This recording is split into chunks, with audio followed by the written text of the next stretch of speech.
नमस्कार। देश भर में कई राज्य ऐसे हैं जहां पर मौसम बदल गया है और लोगों को बहुप्रतीक्षित राहत मिली है, जिसका लंबे समय से इंतजार था। उसकी वजह यह है कि बारिश हुई है, अलग-अलग मौसमी सिस्टम बने थे, मॉइस्चर आ रहा था अरब सागर और बंगाल की खाड़ी से, डब्ल्यूडी का भी प्रभाव था। अगले 3 दिन की बात हम करेंगे इस बुलेटिन में। 5, 6 और 7 मई के दौरान पूरे भारत में मौसम कितना बदल सकता है। उत्तर भारत में डब्ल्यूडी है, जिसका इम्पैक्ट पर्वतीय इलाकों पर है। साथ ही पंजाब से लेकर मणिपुर के बीच में एक ट्रफ बना हुआ है यहाँ पर। तो ट्रफ के नीचे चल रही हैं पश्चिमी हवाएं, जबकि ऊपर चल रही हैं पूर्वी आर्द्र हवाएं। तो एक तरफ डब्ल्यूडी का मॉइस्चर, थोड़ा सा इस ट्रफ का मॉइस्चर बंगाल की खाड़ी की तरफ से, तो उम्मीद कर सकते हैं कि जम्मू कश्मीर, गिलगित बाल्तिस्तान, मुजफ्फराबाद और लद्दाख समेत उत्तराखंड तथा हिमाचल में कुछ जगहों पर आज भी वर्षा होने की संभावना है। कल भी बारिश हुई थी और आज भी बारिश होने के आसार हैं। इधर पंजाब, उत्तर पश्चिमी राजस्थान, उत्तर पूर्वी राजस्थान, दिल्ली, हरियाणा और वेस्ट यूपी में भी कुछ एक इलाके ऐसे हो सकते हैं जहां पर गर्जना और धूल भरी आंधी के साथ मौसम अचानक सक्रिय हो सकता है। कल जैसी इंटेंसिटी तो नहीं रहेगी, लेकिन कुछ बारिश हो सकता है कि किसी भी पॉकेट में, चाहे वो गंगानगर की बात करें या चूरू हनुमानगढ़ या भरतपुर अलवर झुंझुनू की, और इसी तरह से हरियाणा में अगर हम बात करें तो सिरसा, फतेहाबाद, महेंद्रगढ़, रेवाड़ी, झज्जर, करनाल से लेकर रोहतक समेत जो निचले इलाके हैं उनकी बात करें, जिसमें गुरुग्राम, फरीदाबाद और आसपास के हिस्से हैं, दिल्ली, मेरठ, गाजियाबाद, बुलंदशहर, बागपत, गौतम बुद्ध नगर के इलाके भी शामिल हैं। तो यहाँ पर भी इस तरह का मौसम बन सकता है। आगरा, मथुरा में भी ऐसी संभावनाएं नजर आ रही हैं। पंजाब में वही स्थिति रहेगी। तरन तारण, अमृतसर, कपूरथला और साथ ही साथ फजीलका, फरीदकोट, श्रीमुक्तसर साहिब जो पूरा वेस्टर्न बेल्ट है, उसके बाद साउदर्न बेल्ट जिसमें लुधियाना, पटियाला, बरनाला, मोगा का हिस्सा शामिल है, संगरूर भी शामिल है। तो यहाँ पर इस तरह का मौसम हो सकता है।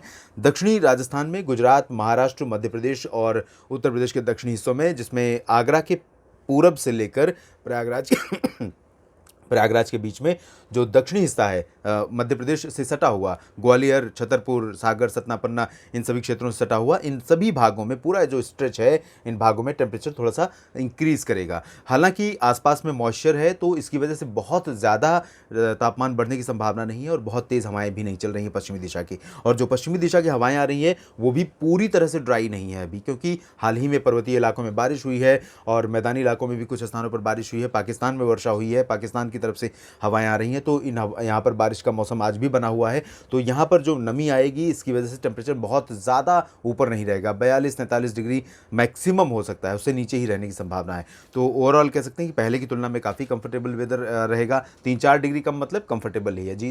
47 पहुँच गया था जो कह सकते हैं बुंदेलखंड का रीजन था उत्तर प्रदेश का, अब वहाँ पर 42-43 डिग्री है। तो लगभग 4-5 डिग्री की कमी काफ़ी ज़्यादा कमी होती है।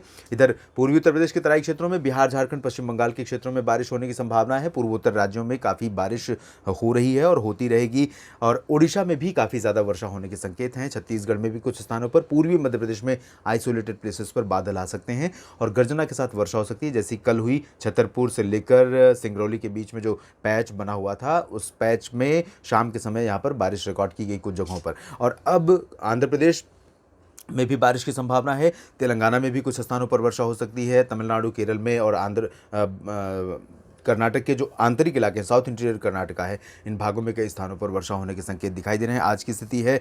और जो सर्कुलेशन यहाँ पर बंगाल की खाड़ी पर बना हुआ है, अनुमान ये है कि अगले 24 घंटों में इंटेंसीफाई होकर लो प्रेशर बनेगा और उसके बाद अगले 48 घंटों में लो प्रेशर बनने के बाद, यानी 7 या 8 मई को ये सिस्टम डिप्रेशन बन सकता है। डिप्रेशन बनने की प्रोसेस में ये उत्तर पश्चिमी दिशा में आगे बढ़ेगा। तो लेकिन अभी भी ट्रैक को लेकर बहुत क्लियर इंडिकेशन नहीं मिल रहा है इसका। अलग अलग मॉडल्स अलग अलग प्रोजेक्शन दे रहे हैं। अब हम बात कर लेते हैं 6 मई के दिन कैसा रहेगा मौसम उत्तर भारत से लेकर दक्षिण और मध्य पूर्वी भारत में। उत्तर भारत में डब्ल्यूडी आगे बढ़ेगा और मॉइस्चर ट्रफ जो पंजाब पर बनी हुई थी, वो ट्रफ भी कमज़ोर हो जाएगी। तो मॉइस्चर का जो फ्लो है वो यहाँ पर कम हो जाएगा। जैसे ही मॉइस्चर यानी नमी आनी बंद हो जाएगी, नमी आने का प्रभाव जो सिलसिला है वो थम जाएगा, तो यहाँ पर बारिश की संभावनाएं भी उसी तरह से रिड्यूस हो जाएंगी। लेकिन इसके बावजूद उत्तरी राजस्थान और पंजाब, हरियाणा, दिल्ली में आइसोलेटेड प्लेसेस पर आंधी, बादलों की गर्जना के साथ बूंदाबांदी या वर्षा की उम्मीद आप कर कर सकते हैं, लेकिन वो कौन सा पॉकेट होगा ये कहना मुश्किल है। यानी कि लुधियाना भी हो सकता है, पटियाला भी हो सकता है, या हो सकता है कि पूरा पंजाब ड्राई रहे। और इसी तरह से अगर हम हरियाणा की बात करें तो फतेहाबाद, सिरसा से लेकर रोहतक के बीच में कोई भी प्लेस हो सकता है। इस तरह चरखी दादरी झज्जर का भी रीजन हो सकता है, और चूरू गंगानगर से लेकर अलवर के बीच में कोई भी रीजन हो सकता है। दिल्ली में भी यही कंडीशन रहेगी। उत्तर प्रदेश में टेम्परेचर बढ़ेंगे और उत्तर भारत के मैदानी इलाकों में भी तापमान बढ़ेगा, लेकिन पंजाब, हरियाणा और दिल्ली में सुबह का तापमान काफ़ी नीचे रहेगा, बिलो नॉर्मल रहेगा।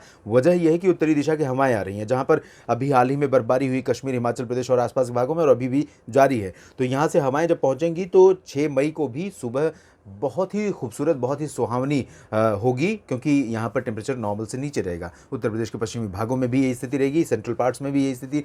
उत्तर पूर्वी उत्तर प्रदेश में कुछ स्थानों पर वर्षा संभावित है। बिहार, झारखंड, पश्चिम बंगाल में बारिश जारी रहेगी। ओडिशा, छत्तीसगढ़ में भी वर्षा के आसार हैं। पूर्वोत्तर राज्यों में एज़ यूजुअल बारिश होगी। इधर गुजरात और महाराष्ट्र, पश्चिमी मध्य प्रदेश में काफ़ी ज़्यादा गर्मी रहेगी। गर्मी इसलिए रहेगी क्योंकि यहाँ पर धीरे धीरे हमारे जो आर्द्रता वाली आ रही हैं वो लैंड रीजन से गर्मी लेते हुए पहुँचेंगी।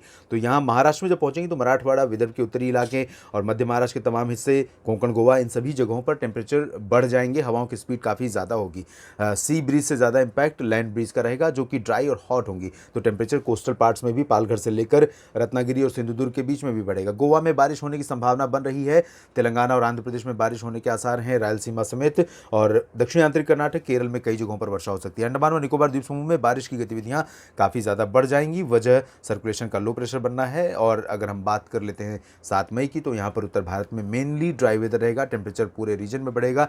सेंट्रल इंडिया में भी फिर से टेम्परेचर ऊपर जा सकता है। उत्तर प्रदेश के बुंदेलखंड से लेकर, बुंदेलखंड रीजन से मध्य प्रदेश का पूरा हिस्सा, महाराष्ट्र का अधिकांश इलाका, गुजरात, दक्षिणी राजस्थान, ये वाला जो पोर्शन देख रहे हैं आप, यहाँ पर टेम्परेचर सबसे ज़्यादा होगा 7 मई को। पंजाब और हरियाणा के उत्तरी इलाकों में और उत्तर प्रदेश के तराई क्षेत्रों में अपेक्षाकृत राहत रहेगी। बिहार, झारखंड और पश्चिम बंगाल में बारिश होगी, लेकिन इंटेंसिटी पहले की तुलना में थोड़ी कम होती हुई नजर आ रही है। उसकी वजह यह है कि जो बंगाल की खाड़ी पर सिस्टम बन रहा है वो धीरे धीरे इंटेंसीफाई हो रहा है, और उसका प्रभाव ये है कि वो पूर्वी भारत के भागों पर जो मॉइस्चर जा रहा था उसको अब रोकेगा। जैसे ही कोई बड़ा सिस्टम बनने लगता है तो वो आसपास की जितनी एनर्जी होती है उसको अपनी तरफ मिलाने लगता है। तो ये सिस्टम अपने आप में तभी ज़्यादा प्रभावशाली बनेगा। और पूर्वोत्तर भारत में बारिश जारी रहेगी। आंध्र प्रदेश के तटवर्ती भागों से लेकर तमिलनाडु, केरल, कर्नाटक में बारिश के आसार हैं। यहाँ आप देखिए अंडमान और निकोबार द्वीप समूह में भारी वर्षा होने की संभावना है। यहाँ सामान्य जनजीवन प्रभावित हो सकता है। इस बुलेटिन में फिलहाल इतना ही। आप जुड़े रहिएगा मौसम तक चैनल के साथ। धन्यवाद।